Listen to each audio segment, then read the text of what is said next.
स्वागत है आप सभी का। आप देख रहे हैं आज की खबर। मैं हूं आपके साथ अमृता चौरसिया। शुरुआत करेंगे सुर्खियों के साथ। देश भर में 15 से 18 साल के बच्चों को कोविड टीकाकरण। पहले दिन 40 लाख से ज्यादा युवाओं को लगाए गए कोविड टीके। कोविड टीकाकरण अभियान के तहत अब तक 146 करोड़ से अधिक टीकाकरण।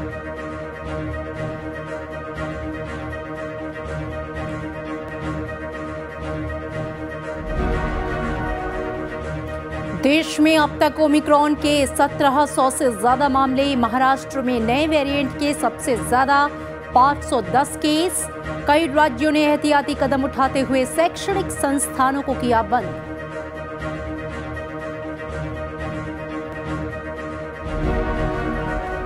धर्म पर राजनीति को लेकर उपराष्ट्रपति ने जताई नाराजगी। संत कुरियाकोस इलियास चावड़ा की 150वीं पुण्यतिथि पर आयोजित समारोह में कहा, देश में हर एक व्यक्ति को अपने विश्वास के आधार पर धर्म को मनाने की इजाजत।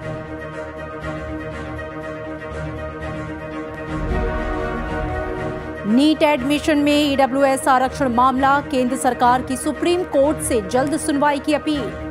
6 जनवरी को सुनवाई के लिए सूचीबद्ध।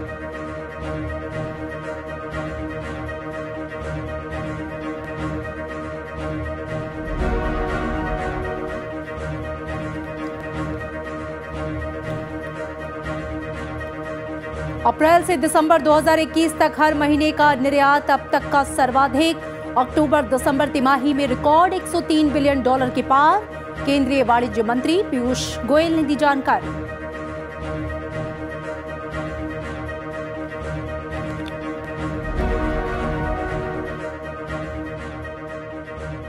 और कोरोना वायरस संक्रमण के नए स्वरूप ओमिक्रॉन के बढ़ते प्रकोप के बीच आज से 15 से 18 साल के बच्चों का जो टीकाकरण है वो शुरू हो गया है। टीकाकरण को लेकर किशोरों में खासा उत्साह देखने को मिला है। देश भर में अभिभावक अपने बच्चों को लेकर टीकाकरण केंद्र पर पहुंचे। ये तस्वीरें आप अपनी टीवी स्क्रीन पर देख रहे हैं। देश के अलग अलग शहरों की हैं, जहां कोविड टीका लगवाने के लिए बड़ी तादाद में युवा पहुंचे।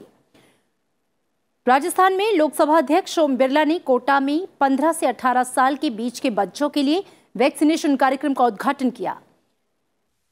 वहीं उत्तर प्रदेश के मुख्यमंत्री योगी आदित्यनाथ ने राजधानी लखनऊ के सिविल अस्पताल में 15 से 18 साल के बच्चों के कोविड टीकाकरण का शुभारंभ किया। राजस्थान में मुख्यमंत्री अशोक गहलोत ने 15 से 18 उम्र वर्ग के किशोर किशोरियों का टीकाकरण अभियान जयपुर के गढ़गौरी बाजार स्थित राजकीय बालिका स्कूल से लॉन्च किया। वहीं गुजरात, उत्तराखंड और कर्नाटक समेत दूसरे राज्यों में भी बड़ी तादाद में युवा कोविड टीका लगवाने टीकाकरण केंद्रों पर पहुंचे। इस मौके पर देश भर में टीकाकरण केंद्रों पर खास इंतजाम किए गए थे। वैक्सीन लगाने से हम सेफ रहेंगे, हमारा स्कूल सेफ रहेगा, फैमिली सेफ रहेंगे। बस इसी दिन का इंतजार था। It's a very good initiative by the government, and secondly, the best target audience is the kids right directly in their schools. So the most comfortable place to be always is your school. Covaxin का first dose आज लगाया है और vaccine बहुत important है क्योंकि अभी Covid का जो वाइड स्प्रेड हुआ है उससे काफ़ी सारी डेथ्स हुई हैं, इकोनॉमिक लॉस हुआ है, तो बहुत इम्पॉर्टेंट है कि हम अपने आप को वैक्सीनेट करें, सेफ करें। अगर वैक्सीनेशन लग जाएगी तो सेफ रहेंगे सारे बच्चे। जैसा मुझे लग रहा था वैसा बिल्कुल नहीं था। मुझे लगा था दर्द होगा, नहीं हुआ कुछ भी। वैक्सीन का लगना जरूरी तो है बिकॉज मतलब ऑब्वियसली जो भी हमारी साइड से स्टेप्स हमें लेने चाहिए। और अभी मेरे को कोवैक्सीन का फर्स्ट डोज लगा है एंड मेरे हिसाब से जो भी हम अपनी साइड से स्टेप्स ले सकते हैं दैट इज बेटर। जब मैं इधर आई बहुत इनोवेटिव तरीके से इन्होंने वैक्सीनेशन जोन बनाया है तो I really felt very motivated and I felt excited. Vaccine लेना बच्चों के लिए बहुत इंपॉर्टेंट है क्योंकि बच्चों की संख्या भी हमारे पॉपुलेशन में बहुत ज़्यादा है, इसलिए वैक्सीन बहुत इंपॉर्टेंट है बच्चों के लिए भी। और आज मुझे कोवैक्सीन की पहली डोज लग गई है, मुझे बहुत अच्छा लग रहा है। केंद्रीय स्वास्थ्य मंत्री मनसुख मांडविया ने दिल्ली आरएमएल अस्पताल का दौरा कर वैक्सीन की डोज लेने वाले बच्चों के साथ मुलाकात की। उन्होंने टीका लगवाने वाले बच्चों से बातचीत की और उनसे अपने मित्रों को भी टीका लगवाने के लिए प्रेरित करने को कहा।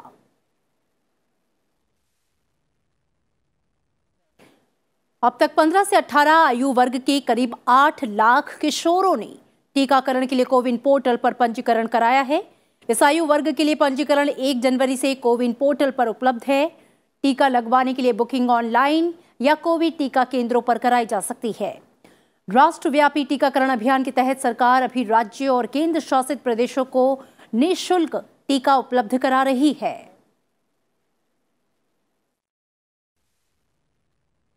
राष्ट्रव्यापी टीकाकरण अभियान के तहत देश में 146 करोड़ से अधिक कोविड रोधी टीके लगाए जा चुके हैं। स्वास्थ्य मंत्रालय के मुताबिक कल 23,30,000 से अधिक टीके लगाए गए। पिछले साल 16 जनवरी को राष्ट्रीय कोविड टीकाकरण अभियान शुरू होने के बाद से देश में 90% पात्र लोगों को पहला और 65% लोगों को दूसरा टीका लगाया जा चुका है।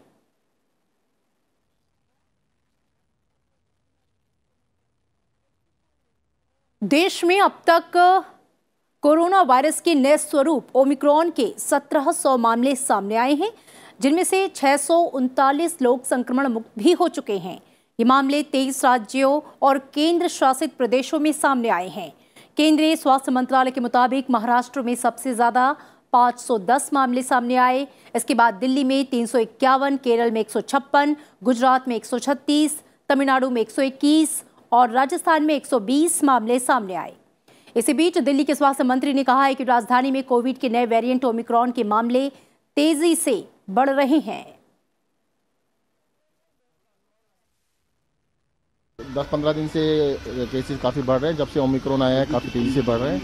परंतु संतोष की बात यह है कि लोग बड़े नॉर्मल से लक्षण हैं, बहुत ही कम बीमार हो रहे हैं। हॉस्पिटलाइजेशन की बहुत कम ज़रूरत पड़ रही है। घबराने की ज़रूरत नहीं, सतर्क रहने की ज़रूरत है। 2 साल का एक्सपीरियंस बता रहा है कि भाई मास्क लगाएं तो इससे बच सकते हैं और जल्द ही दिल्ली के लोग सब मिलकर इस कोरोना की नए रूप को, जिसे ओमिक्रॉन कहते हैं, इसको भी जल्द ही हराएंगे। देश में एक दिन में कोविड-19 के 33,750 नए मामले सामने आने के बाद देश में संक्रमितों की जो संख्या है वो बढ़कर 3,49,00,000 के पार पहुंच चुकी है। वहीं उपचाराधीन मरीजों की संख्या बढ़कर 1,45,000 से ज्यादा हो गई है, जो कि संक्रमण के कुल मामलों का 0.42% है। वहीं मरीजों के ठीक होने की दर 98.20% है। संक्रमण की दैनिक दर 3.84% है और साप्ताहिक दर 1.68% दर्ज की गई।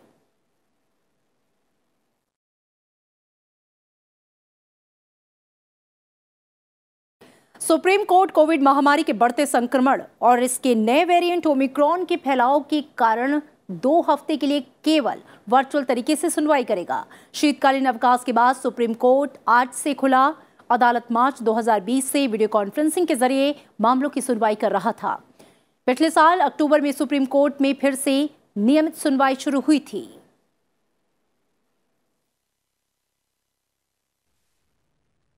ओमिक्रॉन के बढ़ते मामलों के कारण दिल्ली, हरियाणा समेत कई राज्यों में स्कूल और कॉलेजों को बंद कर दिया गया है।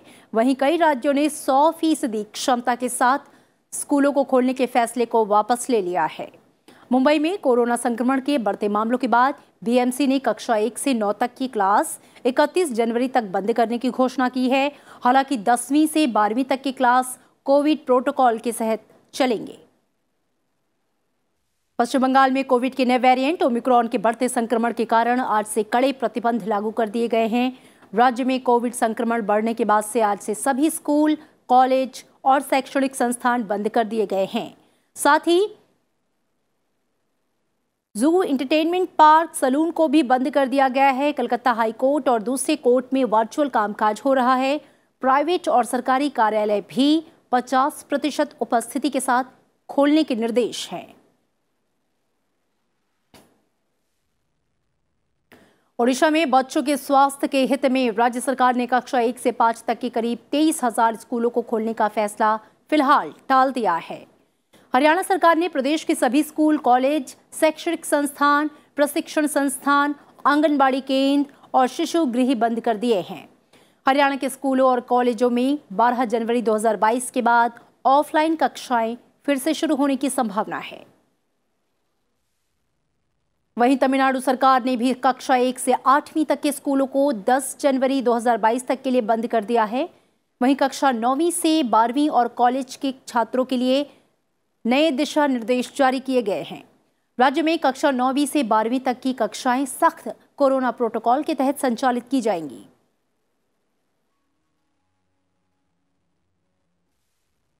और विश्व स्वास्थ्य संगठन के प्रमुख टेड्रोस एडनॉम घेब्रेयेसस ने कहा है कि 2022 में कोविड महामारी समाप्त हो जाएगी।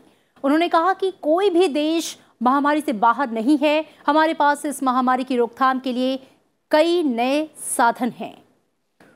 उन्होंने कहा कि भविष्य में महामारियों का सामना करने के लिए विश्व स्वास्थ्य संगठन ने दुनिया को मदद पहुंचाने के उद्देश्य से नई जैविक सामग्री साझा करने के लिए बायोहब सिस्टम की स्थापना की है।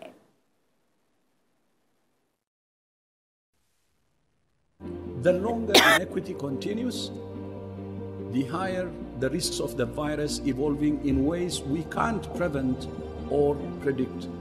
If we end inequity, we end the pandemic. WHO and our partners are helping to make vaccines, tests, and treatments accessible to people who need them all over the world. As we enter the third year of this pandemic, I'm confident that this will be the year we end it, but only if we do it together. केंद्र सरकार ने अति आवश्यक स्थिति का हवाला देते हुए सुप्रीम कोर्ट से यह अनुरोध किया है कि वो राष्ट्रीय पात्रता सह प्रवेश परीक्षा स्नातकोत्तर दाखिले के संबंध में आर्थिक रूप से कमजोर वर्ग के लिए आरक्षण संबंधी मामले की सुनवाई मंगलवार को तय करे। सॉलिसिटर जनरल तुषार मेहता ने कहा कि अगर इस मामले को मंगलवार के लिए सूचीबद्ध करना संभव नहीं है तो इसे बुधवार के लिए सूचीबद्ध किया जा सकता है। फिलहाल इस मामले को 6 जनवरी को सुनवाई के लिए सूचीबद्ध किया गया है।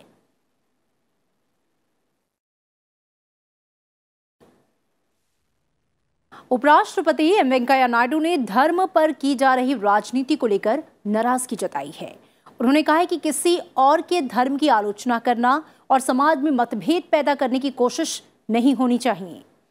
केरल के कोट्टायम में संत कुरियाकोस एलियास चावरा की 150वीं पुण्यतिथि के उपलक्ष्य में आयोजित समारोह को संबोधित करते हुए उन्होंने कहा कि देश में हर एक व्यक्ति को अपने विश्वास के आधार पर धर्म को मानने की इजाजत है। उन्होंने कहा कि इस तरह के काम हमारी संस्कृति, विरासत, परंपरा और संवैधानिक अधिकारों के खिलाफ है। उन्होंने कहा कि धर्मनिरपेक्षता हर भारतीय के खून में है और पूरी दुनिया में भारत का सम्मान उसकी संस्कृति और विरासत की वजह से है। We must treat everybody as our brother and sister, and we must take care of them. All religions are different paths to reach the God.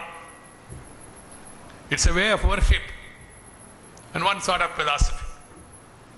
That should not divide us. Otherwise, we must think always that we respect our religion, your religion, and all religions. You can propagate, nothing wrong.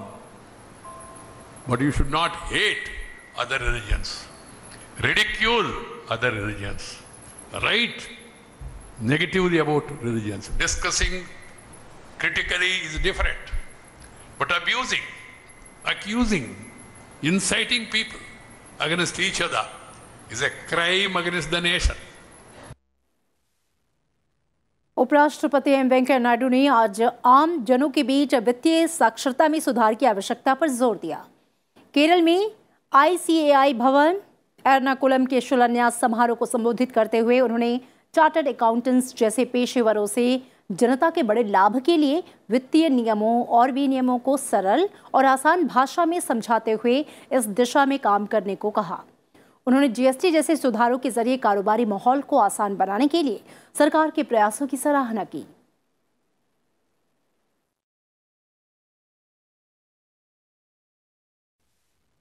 My appeal to all chartered accountants is you should try to explain the subjects in simple and easy language for the benefit of people. The ICAI and its members and students should also work for spreading financial literacy among the masses. The government on its part is trying its best to improve the business environment in the country. The Insolvency and Bankruptcy Code is one such reform that has revolutionized the corporate resolution process in the country. और इसी के साथ यहाँ रुकेंगे एक छोटे से break के लिए। ब्रेक के बाद नजर डालेंगे राज्यों से जुड़ी खबरों पर।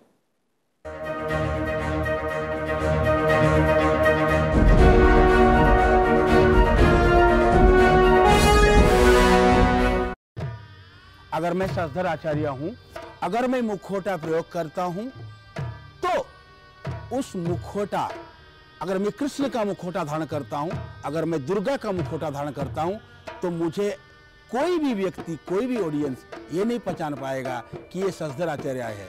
ये उस कैरेक्टर में, जो कैरेक्टर मैं ऑन स्टेज प्रेजेंट कर रहा हूं, चाहे वो कृष्ण का हो, चाहे वो राधा का हो, चाहे वो सूर्य का हो, चाहे वो रात्रि का हो, उसी नाम से मैं नामित होता हूं।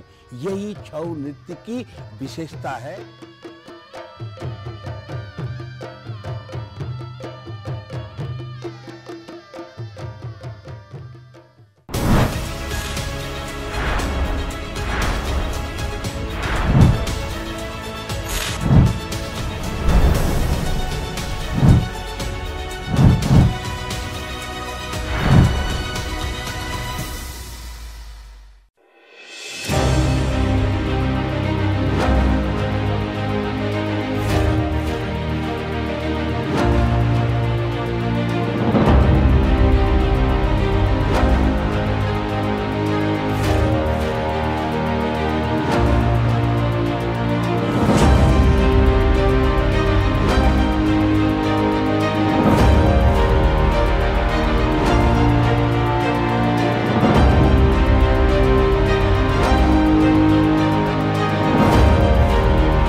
Welcome back. आप देख रहे हैं आज की खबर। आइए नजर डालते हैं राज्यों की खबरों पर।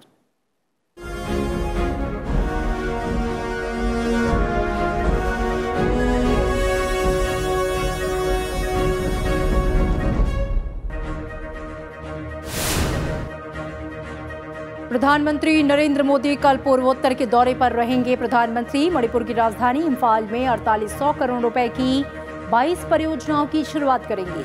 वहीं त्रिपुरा की राजधानी अगरतला में महाराजा वीर विक्रम हवाई अड्डे पर नई एकीकृत टर्मिनल इमारत का उद्घाटन करेंगे और 2 अहम विकास योजनाओं का शुभारंभ करेंगे।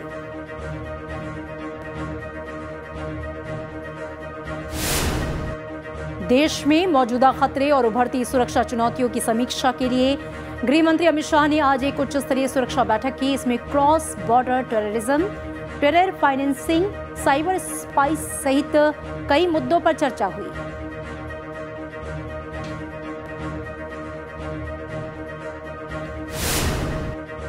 बीजेपी के राष्ट्रीय अध्यक्ष जेपी नड्डा आज बस्ती में बीजेपी की जन विश्वास यात्रा में शामिल हुए। इस मौके पर उन्होंने विपक्ष पर जातिवाद, वंशवाद और तुष्टीकरण की राजनीति का आरोप लगाया। उन्होंने कहा कि प्रधानमंत्री ने इसे खत्म कर विकासवाद को बढ़ावा दिया है।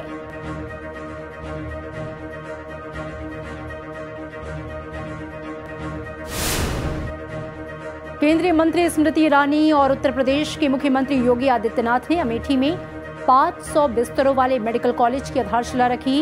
इस मौके पर योगी आदित्यनाथ ने कहा कि उन्होंने जो कहा उसे करके दिखाया।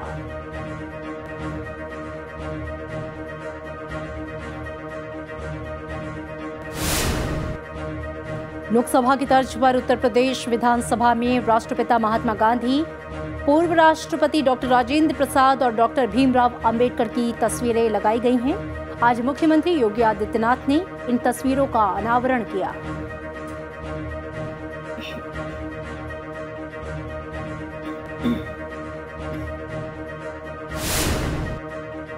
आम आदमी पार्टी के संयोजक और दिल्ली के मुख्यमंत्री अरविंद केजरीवाल ने आज उत्तराखंड नवनिर्माण के संकल्प के साथ नव परिवर्तन यात्रा का शुभारंभ किया। इस मौके पर केजरीवाल ने एक्स सर्विसमैन को नौकरी देने का वादा किया।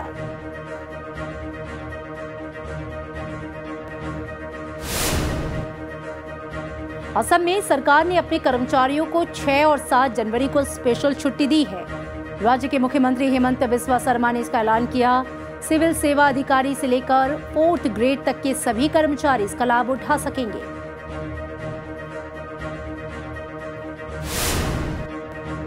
झारखंड में कोविड के मामलों में बढ़ोतरी के बाद मुख्यमंत्री हेमंत सोरेन ने आज राज्य आपदा प्रबंधन प्राधिकरण की बैठक की। इसमें शिक्षण संस्थान, स्टेडियम, पार्क, चिड़ियाघर, जिम और पर्यटन स्थल को अगले आदेश तक बंद रखने का फैसला लिया गया है।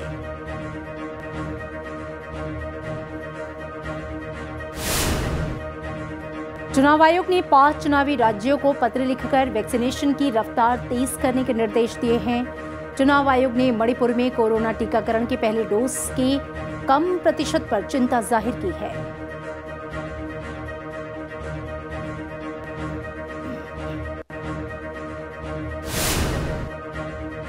दिल्ली सरकार की नई आबकारी नीति के खिलाफ दिल्ली बीजेपी ने जगह जगह पे प्रदर्शन किए, जिससे लोगों को परेशानी का सामना करना पड़ा। अक्षरधाम, बदरपुर बॉर्डर, लोनी बॉर्डर, लक्ष्मीनगर, आजादपुर, पंजाबी बाग में लोग जाम से जूझते दिखे।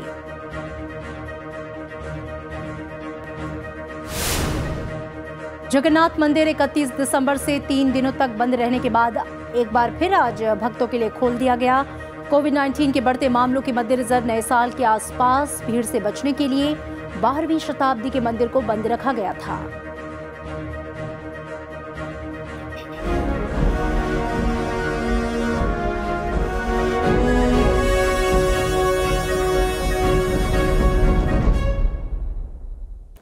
देश ने दिसंबर 2021 में अब तक का सबसे अधिक 37 अरब डॉलर का निर्यात का लक्ष्य हासिल किया, जो कि दिसंबर 2020 की तुलना में 37% अधिक है।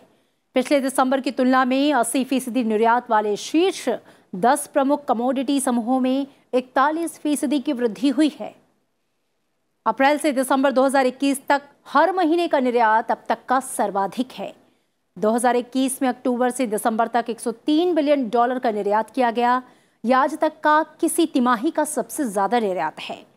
वाणिज्य मंत्री पीयूष गोयल ने यह उम्मीद जताई है कि भारत का सामानों का निर्यात इस वित्त वर्ष में 400 अरब डॉलर के आंकड़े को पार कर जाएगा। 103 बिलियन डॉलर अक्टूबर, नवंबर, दिसंबर में ये आज तक का क्वार्टरली हाईएस्ट एक्सपोर्ट इन 3 महीने में देखने को मिला। इसके साथ मैं ये भी बताना चाहूँगा कि सर्विसेज साइड में भी विशेष बल दिया गया। लगातार अलग अलग सेवा देने वाले क्षेत्रों के साथ चर्चा बनी रही, खास तौर पे आईटी सेक्टर। श्रीनगर के शालीमार इलाके के पास गासू में सुरक्षा बलों और आतंकियों के बीच हुई मुठभेड़ में 2 आतंकवादी मारे गए। आतंकियों के पास से हथियार और गोला बारूद सहित अन्य सामग्री बरामद हुई। सुरक्षा बलों को यहां लश्कर ए तैयबा के कमांडर सलीम पर्रे के होने की सूचना मिली थी। सर्च ऑपरेशन के दौरान आतंकियों ने फायरिंग शुरू कर दी, जिसमें सलीम पर्रे मारा गया।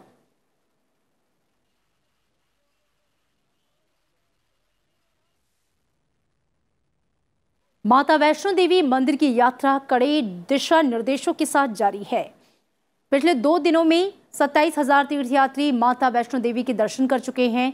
मंदिर परिसर में हुई भगदड़ के बाद कुछ समय के लिए यात्रा को स्थगित किया गया था। इसी बीच जम्मू कश्मीर के उपराज्यपाल मनोज सिन्हा ने माता वैष्णो देवी मंदिर में भीड़ पर नियंत्रण के लिए RFID ट्रैकिंग प्रणाली शुरू करने के आदेश दिए हैं। उन्होंने यात्रा के लिए बुकिंग 100% ऑनलाइन माध्यम से करने के आदेश दिए हैं, ताकि भीड़ और पंक्तियों की कारगर व्यवस्था की जा सके। माता वैष्णो देवी मंदिर बोर्ड की विशेष बैठक की अध्यक्षता करते हुए उन्होंने तीर्थयात्रियों की सुरक्षा सुनिश्चित करने के लिए कई फैसले लिए।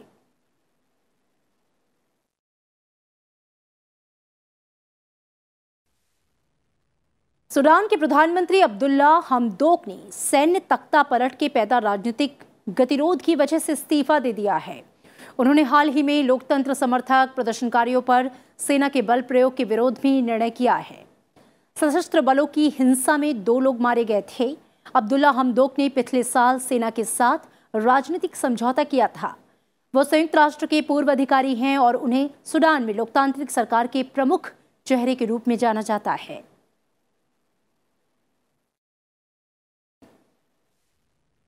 और अब खेल की खबर। टीम इंडिया जोहानिसबर्ग टेस्ट के पहले दिन पहली पारी में 202 रनों पर ऑल आउट हो गई है। दिन के आखिरी सेशन में भारतीय टीम ने सिर्फ 1 घंटे के अंदर 5 विकेट गंवा दिए और किसी तरह से टीम 200 का आंकड़ा पार कर सकी।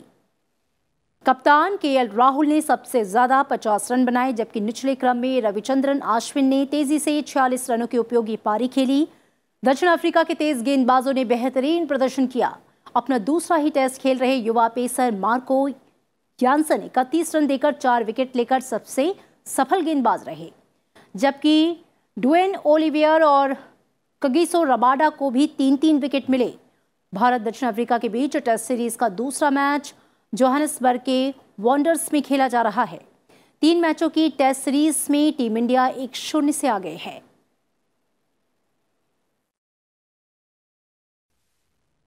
और इन खबरों के साथ बुलेटिन में फिलहाल इतना ही। चलते चलते आपको छोड़ जाते हैं गुजरात के नवसारी में आयोजित पेट शो की तस्वीरों के साथ।